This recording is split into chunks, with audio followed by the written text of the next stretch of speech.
Welcome to TC Daily, the technology show brought to you by Tech Central. If you're new to these parts, do subscribe to us. Our show is available on YouTube at youtube.com/TechCentral. You can also, of course, get it on Tech Central's website, which is techcentral.co.za. While you're there, why not subscribe to our daily newsletter? You can get that at techcentral.co.za/newsletter, and you will get the latest news, local and international, delivered to your inbox at 5 a.m. every morning. Now, I'm very pleased on this scorching hot early summer's afternoon, to welcome one of the best known figures in South Africa's ICT industry to the show, and that's Jonas Bogoshi, the CEO of BCX. Jonas, it's good to see you. Welcome. Yeah, thank you. Thank you very much, Duncan, and it's good to see you. It's good to see you after a long time. It has been a while. Definitely since before COVID? Before lockdowns. Yeah, that's right. Yeah. We've always had this online, so it is great to meet face to face again. Absolutely, good to see you. I must ask you before we get started, does the name Business Connection still exist, or has it been truncated to BCX now? Truncated to BCX now. Okay, yeah, so that's right. Business Connection has fallen away. It's fallen away, yes. Okay. Yeah, obviously the trading company see it as Business Connection, but in terms of how we represent ourselves in the market, it's just BCX. Just BCX. Yeah. Okay. Yeah. I was trying to think before our interview today, when I first met you. I've interacted with you in a range of roles in the ICT sector over the years, and I was trying to remember whether it was, I think it was before, was it a T-Systems? Were you at T-Systems at one point? Yeah, but I thought we met before. I mean, at some stage I was with Cisco Systems. Cisco. Then I went to CETA. Then I went to Gijima, T-Systems, and EMC, and now here. Right. Yeah. So I've been around. It's quite a varied career you've had. Exactly. In the sector, Yeah. Absolutely right. Seen it from all angles. Exactly. Yeah. Right. Yeah, from customer side, from OEM side, and absolutely. I remember back in those early days, it probably was at Cisco actually. We chatted about your early history, your upbringing, and how you came into the ICT sector.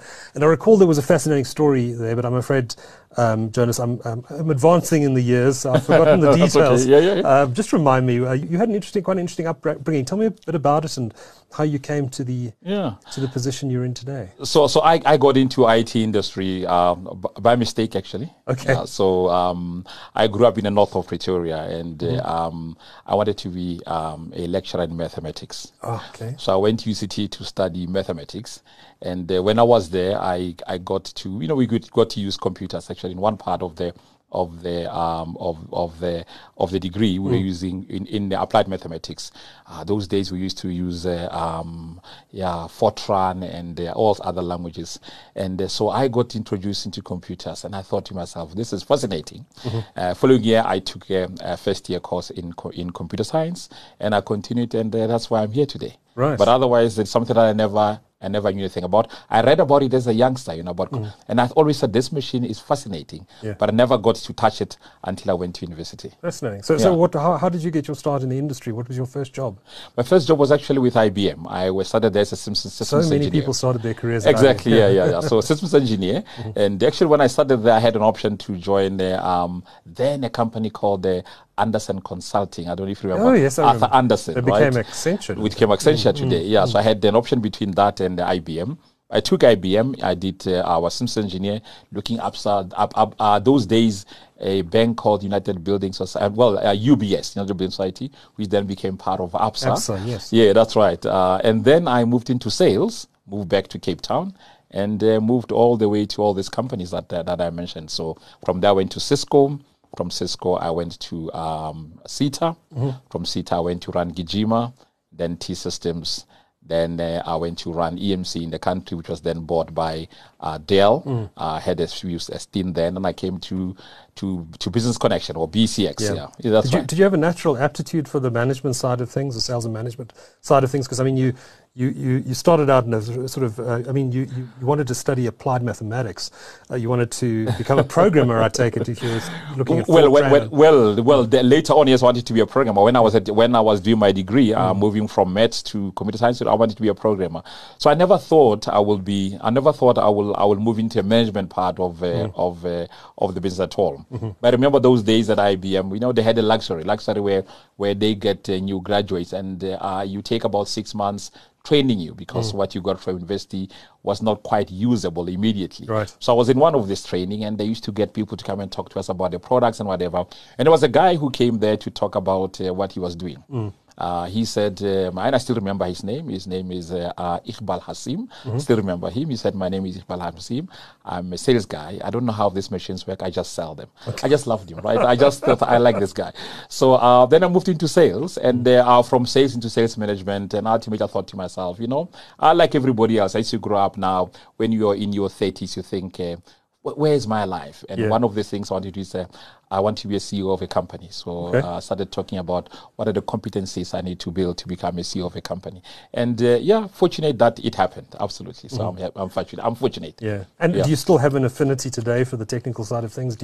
Are you a tinkerer? Do you? No. Okay. If there's anything I still have affinity for is mathematics, right? Okay. I still go and solve problems. I just enjoy that. So now and again I go onto YouTube and subscribe to all of them. I still like. Right. But technology, I'm not tinkering now. I think because I've seen it now, I've got people who understand it much more than I do, much more than I will do. So I've moved on that one. Where did this love of mathematics come from? Was it from your parents? Well, I don't know. My father and mother were not educated. So my mother was a domestic worker actually, and my father was just a laborer. So, but there was something about maths. I just had affinity for mathematics. Okay. So especially at school. So when I went to high school and started dealing with geometry, I remember I used to tell people that when it comes to geometry and we used to solve problems, so from theorems to prove that this angle and this angle are equal. For some reason, even without proving it, I'll look at things and say, I know they are equal, even before I can tell you why I think they're equal. So there was something about maths that I just loved. And when I went to university, I had a good professor, Professor John Webb, and the two of us used to write articles that were one of them was published internationally. Which is the origin of maths in Africa. So that's what I did. And I also wrote, I used to create maths problems to send to high schools for students in Form 5 and Form 4 to solve. Okay. I used to, I loved mathematics then, and I still have a love for it. And do you have kids? Are they taking a similar interest in maths? No, they don't. No, they don't. I've got 3 kids, and they don't like maths. And I try to force them into mathematics. No, they don't. No, they're not interested. Not interested at all. Oh, interesting. Okay. Well, let's talk a bit about BCX. How long have you been CEO now? So it's just about 4 years now since 4 years already. 4 years. It's a long time, Duncan. Yeah, it's a long time. Flies. Yeah, that's right. Yeah. So I came in as a chief revenue officer, and after 2 months, I took over the CEO. Yes. So back in 2018. 2018. Yeah. Okay. Yeah. I think the pandemic has kind of warped time for a lot of people. It has. You think 4 years? It can't have been that long. Exactly. So we have a CFO who was with us, left us, and came back. And every time I talk to him, the 2 years that he was away, I can't even count. It's like they never existed, of the pandemic. That's right. Yeah. All right. So tell us, how's BCX doing? I mean, I see the results. It's not as many listed IT services companies today as there were a few years ago. That's right. But there are a few of them listed, and BCX, obviously, we get insight into the numbers because it is a subsidiary of a listed company. How's the company doing? I see other companies seem to be struggling. The economy's tough. I think BCX has been facing similar challenges over recent years. Obviously what I will not do is to tell you the current results. We are in the close period, so that I won't do. So I'll refer to Q1 and the full year of last year. Sure. I think that will give a sense. So if I were to talk mainly about, let's talk about enterprise ICT companies in South Africa. You're right, there are very few of us now left, right? Some of them have been bought, some of them have been delisted, etc. So you don't quite get a sense of how we are performing. I'll talk about BCX, but if you talk about the industry itself, if you're a large company like us, your performance correlate the GDP cycle, right? You correlate the GDP, so because you focus on large enterprises and their growth and whatever depends on the GDP. Yeah. So whilst there is a little bit of improvement with the corporates now spending, it's still muted in my view, and it's because of their pedestrian economic growth, right? It's still quite pedestrian, so it is not at the level where we want it to be. However, if you look at where we are, there's a number of areas where things are getting better. We'll have seen in the BCX results back in Q1, which is April, 3 months, April, May, June. Sure. You'll have seen that the IT part of the business is growing, and it is growing because there is more more investment by the corporates. So there were a couple of things that were affected during COVID. One was we had a problem with many companies slowed down investments, right? They did not want to spend because they're not sure what the future looked like. That affected us and many companies. There was also a problem with global, the constraints in the chip shortage in the world that affected most of us. But after that, we can see some growth. So we see some growth, let's say, from BCX. We saw some growth in IT, primarily in hardware and software. So that was growing because there was a pent-up demand, and people working from home, etc., and the easing of the constraints in logistics globally. So we saw a nice growth coming out of that. That's the first one. The second part is there is growth definitely in software and applications. Most of our customers, most of the OEMs, are moving applications into the cloud, and there's a conversion by a number of people moving to that. You'll have seen that SAP, you've got about until 2027 or so to migrate. So many people are doing. So we can see a growth in that, and you saw lots of people moving into Azure in terms of Office 365. So that's another part of the growth. But there is no question that the cloud itself is seeing phenomenal growth. We were lucky to see that growth on our own cloud. We are not very strong on public cloud. We'll talk a little bit about Alibaba later on, but on our own cloud, we saw growth. Behind what the industry is. We saw a growth of between 12 and 13%, but industry about 30% or so. We'll talk about that. And then we saw growth in cyber security. That was, for us, more than 50% growth. Wow. From a low base, though, we partnered with an organization globally that really has a strong capability in managed security. Who is that? So Cyber Reason, based in Boston. So very, very strong company. There were some companies in South Africa that were hacked. Some of them were in the media. Yes. I won't obviously mention them, but we raised our hands so that we can help, and their technology was really incredible for us to be able to help companies so they don't have to pay ransom. But we have something in BCX that's unique to other organizations, right?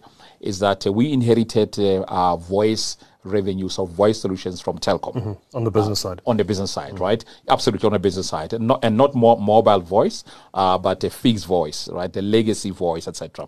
So that legacy voice, when we started and when I started, it was clear that voice is going to decline. Yes. Many people were been doing so for years already before that. Absolutely. It was doing that. I mean, when I joined the previous year, it has just lost R1 billion in terms of top line, right? Wow. And those are very, very highly profitable services. So we decided we're going to have to disrupt ourselves. We can't allow this to continue. We gave ourselves 5 years to get out of that, right? We had actual options of 1 year, 3 years, and 5 years. And when we model it 1 year, and by moving, meaning that we either give people total discounts and move it to the minutes that the cost per minute we're looking for, or we move them into next generation voice over IP and the hosted voice, etc. And when we did that, for 1 year and 3 year options, the EBITDA impact on both BCX and the group were too big for us to swallow. We decided we'll do it over 5 years. So if I look at it, we are now in the 3rd year of that, right? We're almost getting to a tail end of it. And if I look at us on a data side, we are probably about 80% now next generation. By the end of this year, we'll have very little left in terms of that, right? When you say next generation, you've been moving off copper. Well, moving off copper, that's one, but moving off from MPLS as an example, all those services that were really profitable, now moving people to SD-WAN, etc. So, so I'm talking about both from infrastructure of copper to fiber, absolutely. So moving people to fiber and also moving them from MPLS. So we are on a data side. We will be by the end of this financial year we should be almost done. Maybe if there's anything 5% left or so, right. which is great. The only problem is that those were very highly profitable revenues. So for every rent that you lose on legacy, whether we are talking about copper to fiber or MPLS to SD-WAN. For every rand that you migrate, you must win 3 more to remain still. That's a nightmare because it is quite big for you to do that, right? On the voice side, we still have a bulk of the revenue in that. However, because we have given our customers some good prices, so the price points allow them to keep. But also in the next coming 2 years, we want to get out of that. So that's where we are. So overall, the performance, the growth in IT was not good enough to offset the decline. But I think the way things are going, we are going in the right direction. Yeah, without giving the details, obviously. No, sure. So, Jonas, you hinted at some at what's happening in the cloud space. You spoke about the growth that's happening there, but you made a very important announcement just a couple of weeks ago about a partnership that you've signed with Alibaba Cloud. Tell us a bit about that partnership agreement, how it came about, and what it means for BCX. Yeah, that's right, and you're right, Duncan. It's quite exciting for us to sign this this partnership. It's something that took a long time to sign, but if I go back, we were not the only ones that Alibaba was looking at in the country. They looked at a number of people. But let me talk to you about what we signed, and then we'll go into details a little bit, right? So what we signed last week was we signed to be the Alibaba exclusive partner in South Africa. What that means, or sorry, Alibaba Cloud, right? What that means is that we represent Alibaba Cloud in South Africa. Alibaba, let me just take a step back for a moment. Alibaba Cloud is the cloud services division of Alibaba Group yes. Holdings, which is the giant Chinese e-commerce company. That's correct. Absolutely right. Yeah, absolutely right. Yeah. So it's kind of like Amazon has Amazon Web Services, and Alibaba Cloud is to Alibaba what AWS is to Amazon. Exactly the same. Exactly the same. So it is like AWS what it is here to Amazon. Yes. So exactly the same thing. So now we will represent them in a country, which means that whoever sells or want to sell the Alibaba products and services, they buy through us because now we are the exclusive partner. So that's the first phase that we signed. People can sell it now. Even now, we don't have data centers yet. They are still in other countries. The closest one will be the UK and Germany, right? You can still do that. You remember even some of the hyperscalers, before they came in, you can still consume from that, right? So that's the first phase. Second phase is to bring the data centers now into the country. Oh, yes. The 2 availability zones, to bring them into the country. We are busy with that section. There will be some co-investment between us and them, and when the time is right, we'll announce when we are bringing them into the country. Are you building new infrastructure to do that, or is it going to be hosted inside BCX's cloud data centers? We are looking at that. We are looking at that, and it might be that they are within BCX data centers, or one will be in BCX, one somewhere else, depending on whether we're looking at redundancy and right. So there is a model that we are looking at, right? We as BCX have got about 10 data centers, including some that are owned by Telkom. So 10 in total.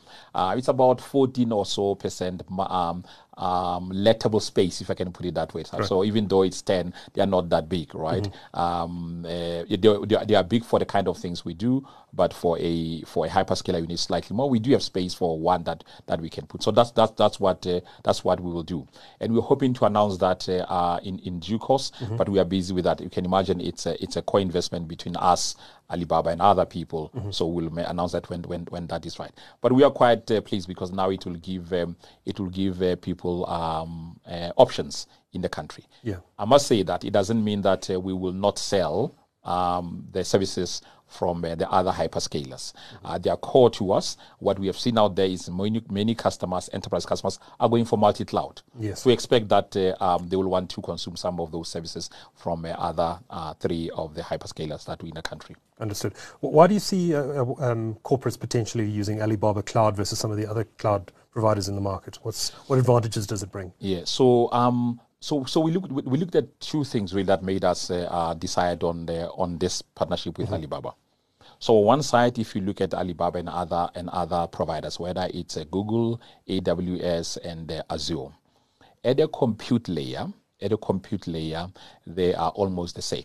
Right, there are some that. So if you look at the reports, all of those will be in the Gartner Magic Quadrant. If I talk about those 4, Gartner Magic Quadrant.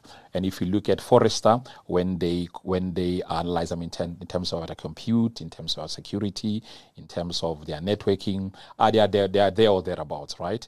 However, what is different with Alibaba? It's what Alibaba has done is over and above sell this infrastructure. They now took all the applications that build Alibaba and make them available to customers. So the same applications that drive that huge Alibaba.com, the e-commerce part, they are now selling to customers, which is what we represent in the country. So as an example, Alibaba has got applications in retail, whether it's the onboarding of customers, whether it's O2O, offline, online, whether it's omni-channel, all those solutions that they use to drive their business, they're making available to customers. That helps us because some of our customers are looking at all those solutions either in the whole or components, and they want to do that. They have a huge presence in financial services. So they run applications, anti-money laundering, as an example, in anti-fraud, etc. So all of those solutions, 200 all applications are now available for us to take to market. And that's what was of interest to us. So over and above the infrastructure, which the good things come at a much better price point, it's all of these applications that really drive digital transformation. That's what we are bringing them to the country. Just a last question on cloud. A chat I had with Sipho Maseko, the former CEO of Telkom, some time ago. He spoke about the potentially restructuring BCX's cloud assets to become more independent, more open access, if that's the right terminology, in future. Is there any thinking around that? I know that there's been a lot of debate about vendor neutral or not vendor neutral, carrier neutral data centers versus data centers that are owned, in BCX's case, ultimately owned by a telecommunications operator. What's the strategic thinking around how you position these assets going forward? Yeah. So what Sip was talking about then is to separate the cloud part from the data center or the building part of it, right? Yes. So that you've got another operator like like anybody who own Terraco, as an example, owning a data center, right? And there were reasons why that he was thinking about it, and the reason is, yes, to separate the two and make it available to other people. For us as BCX, let me just answer the question. Where are we on that? We haven't quite finalized it yet. It's an option that we are looking at. It's presented to the board, and the board is making a call as to whether this is feasible or not, right? But we have presented a number of options. Because one option, as an example, is that we hive it out all together and get an external investor in that. Another option will be that they go to Gyro, which is the property part of Telkom. The other part is that we form an SPV, and there's a number of shareholders, BCX, Gyro, and somebody else. So all those options will still be looked at. But if you look at it from a BCX point of view, is that if we were to take a rent when a customer when a customer has got a service in a data center, and when I say rent that they pay, so one will be the core location, which is typically what data centers charge, so a floor space basically, and you look at the computing resources, and you look at managed services. All of that, if that is a rent, about 8 cents to 13 cents go to this floor space. Actually, with a new cloud, it drops from 8 cents to about maybe 5 cents or so, because now you can pack more computing power. So obviously, where we drive value is on anything above that. So that's where we are focusing. However, it's not something that we are not interested in. We need data center. We've got 3 of the 4 tier 4 data centers on a continent. There are only 4 of them, and we've got 3.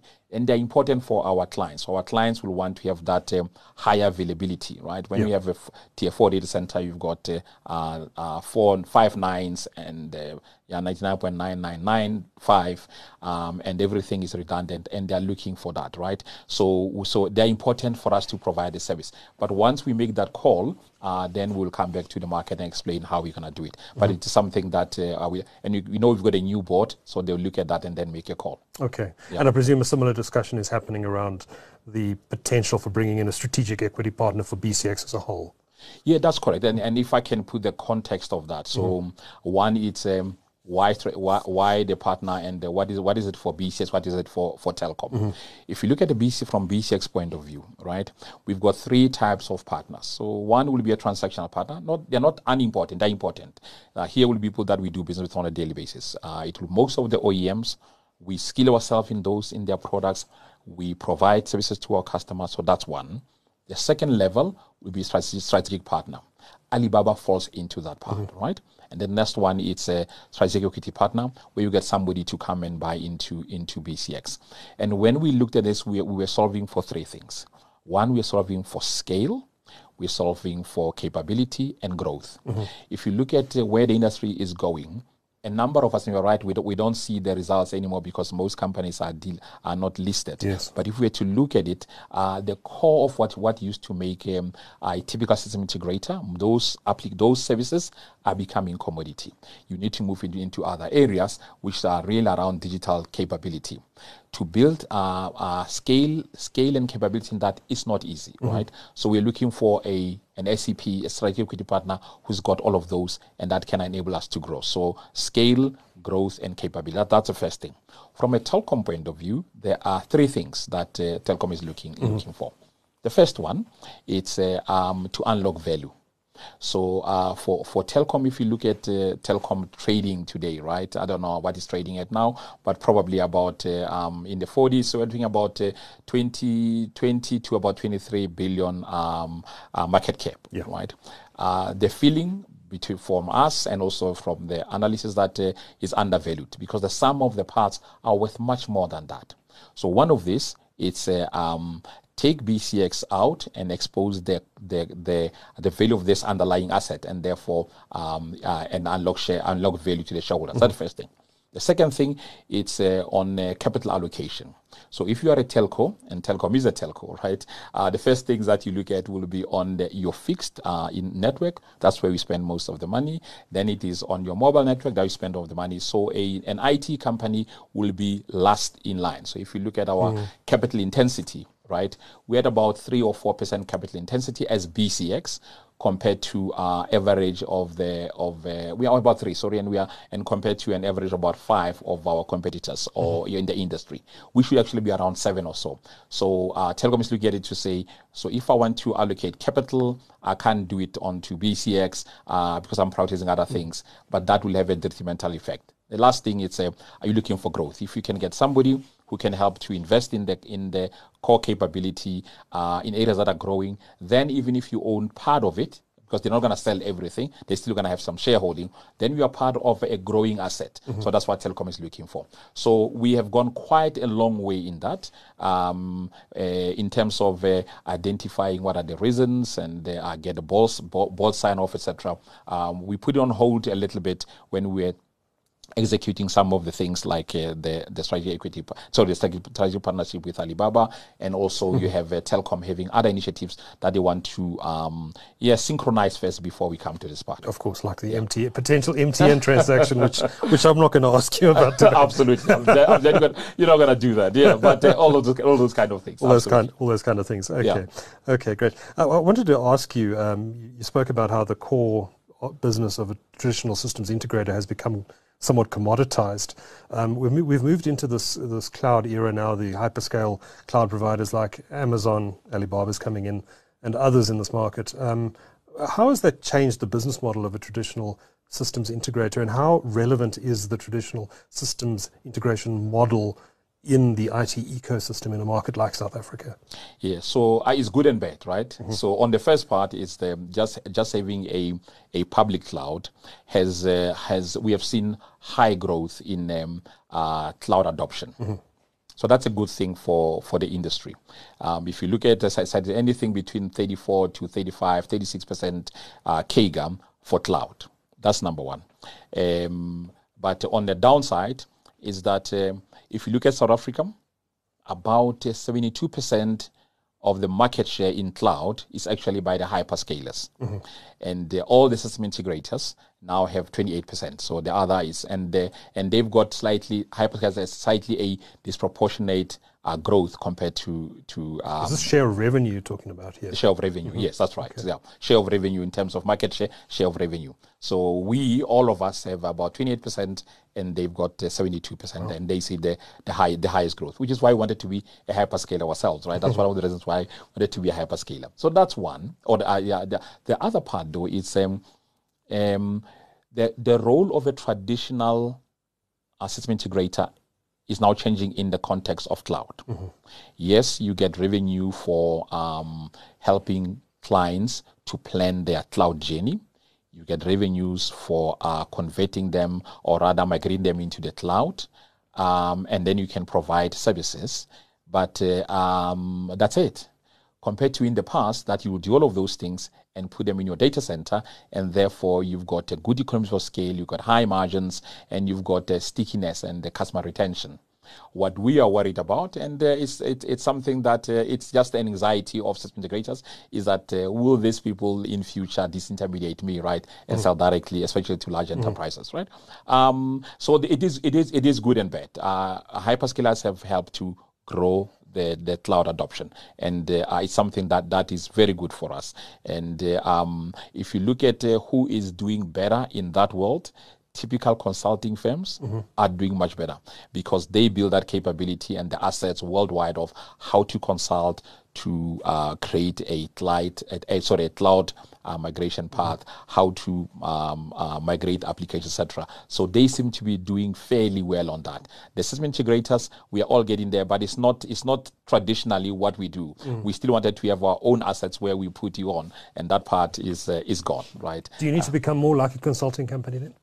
Absolutely right. So there's no question about it. So part of what we are doing within BCX, when I talk about the capabilities, it's we looked at acquiring some of those assets, or some of those capabilities outside, but there is no question that you need this. So if I give an example, a large banks, one of them that we went to see even before COVID on the cloud migration.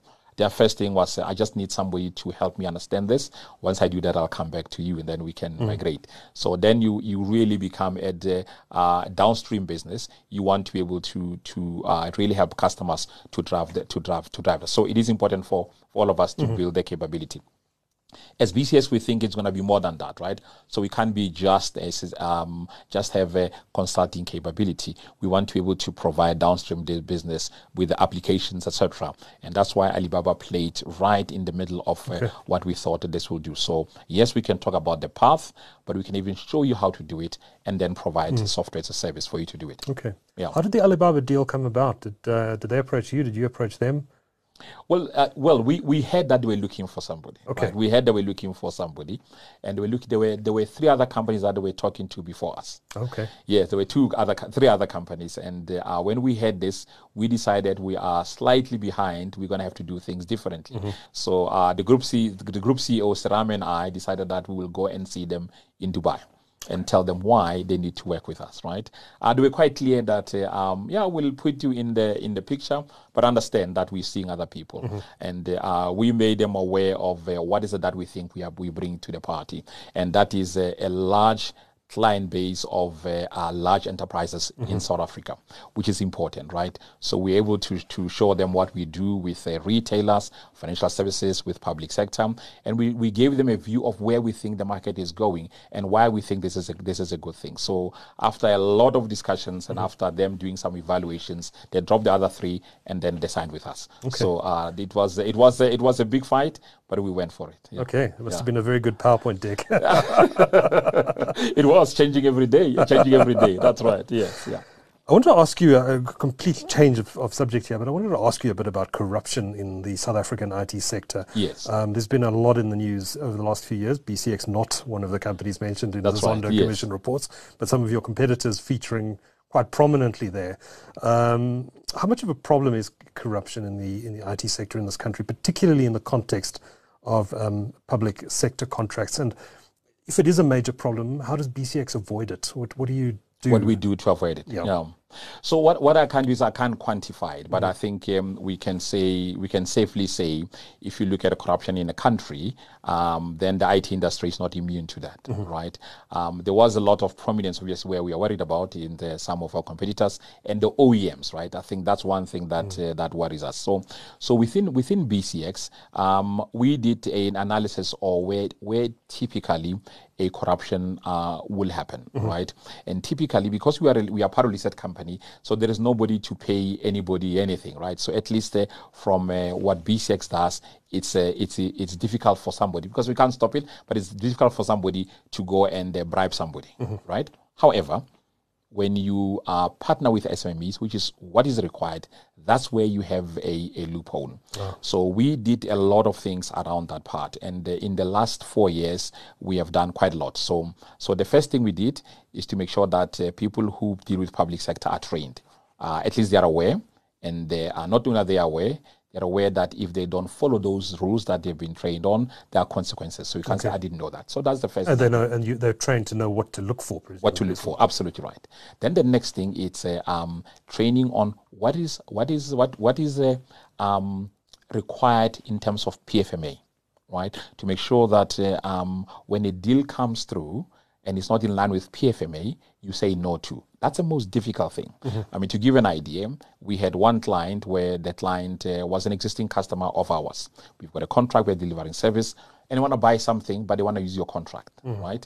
Yeah, they want to buy something, but you want to use your contract.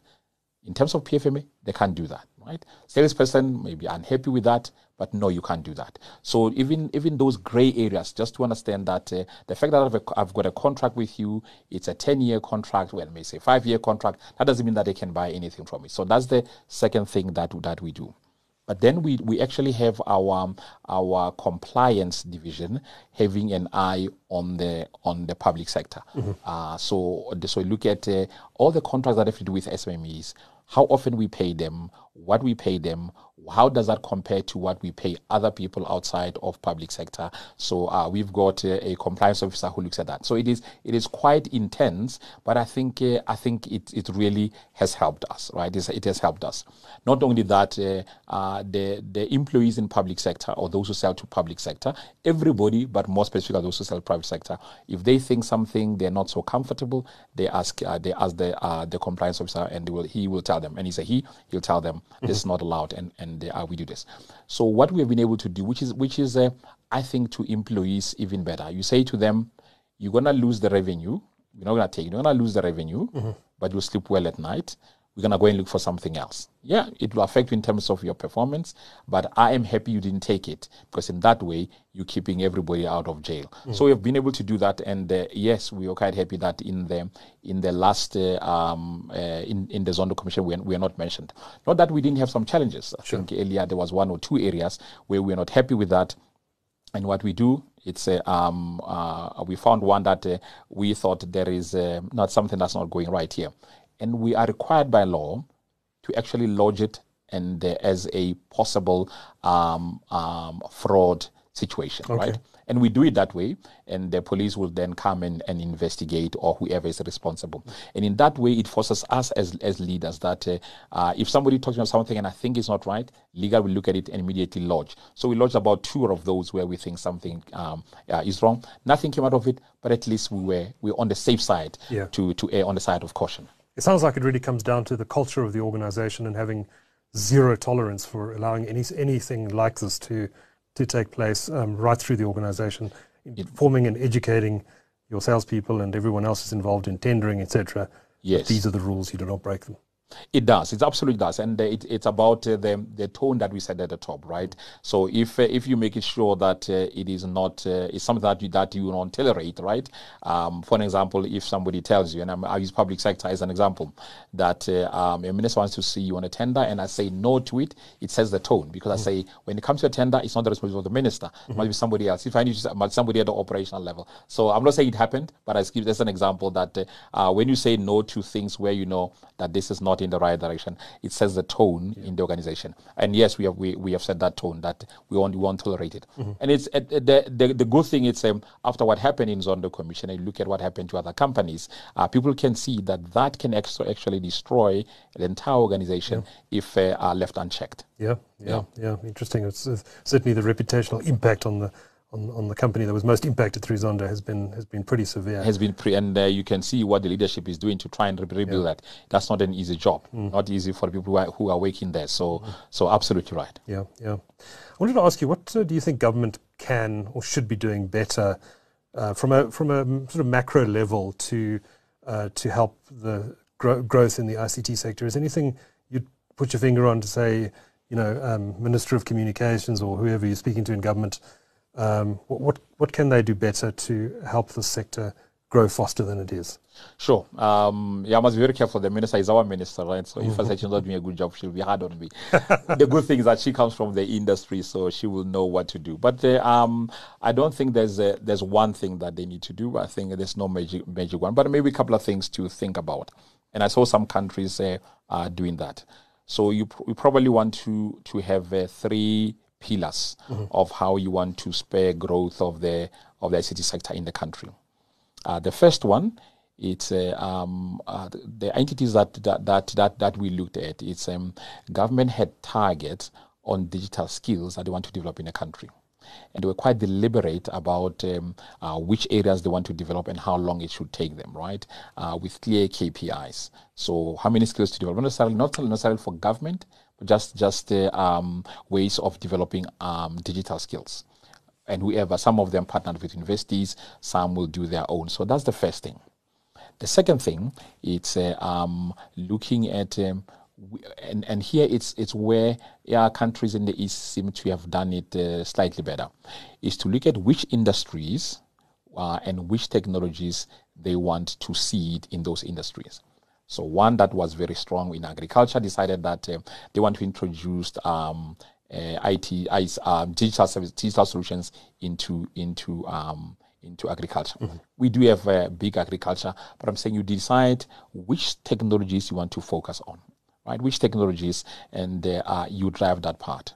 Then the last thing, which is more important, is adoption of these technologies by government itself. Right, if you look at our own government, simple things, and I know they are looking at it. It's how to automate us coming in and out of the country, when we fly internationally, right?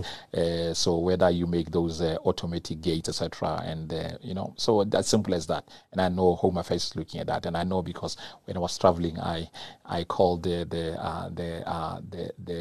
chief director or who was deputy director general who was responsible for that.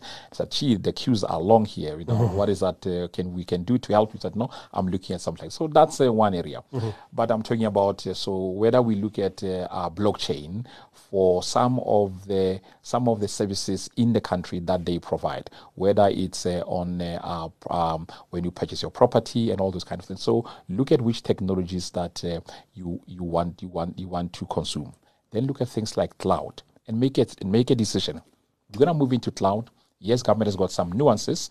You want to move into a sovereign cloud in the country.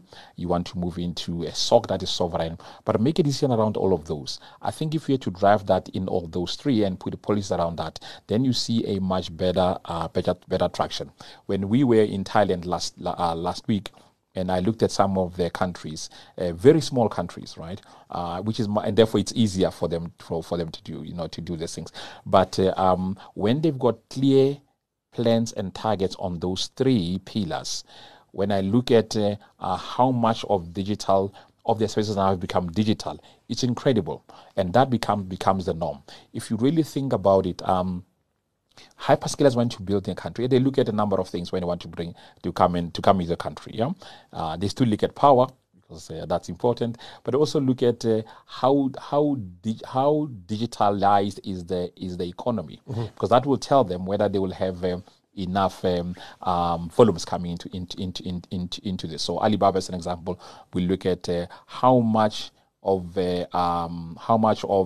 transactions online, or how much of the transactions use digital payments, right? That will tell them that the enterprises need to build that capability, and therefore there will be growth for public cloud, as an example, right? So when you do all of these things, now you're creating demand for you're creating supply for skills, you're creating demand for those skills, you are creating demand for solutions. That all will help. If you remember back in the day, Duncan, when most governments were talking about e-government, remember those days, e-government, South Africa had a plan on e-government, and there were clear targets. At some stage, we were amongst the top 10 in the e-government execution plans in the world. Yeah, we subsequently dropped to 13. I think now we are in the 80s or so. But that same deliberate plan of that, and also being able to measure KPIs, that's what we need in the country. Good stuff. Jonas Bogoshi, we're unfortunately out of time. As you mentioned, you are in a closed period at the moment. Telkom is reporting its results, I think, sometime in November. That's correct, yes. I look forward to reading more about, seeing more details about BCX's numbers at that point, and hopefully some further insights into the strategic plans that you've spoken about today. But thank you so much for coming to our studio and making the time. We really appreciate it here at Tech Central. Thank you. Thank you very much, Duncan. Thank you.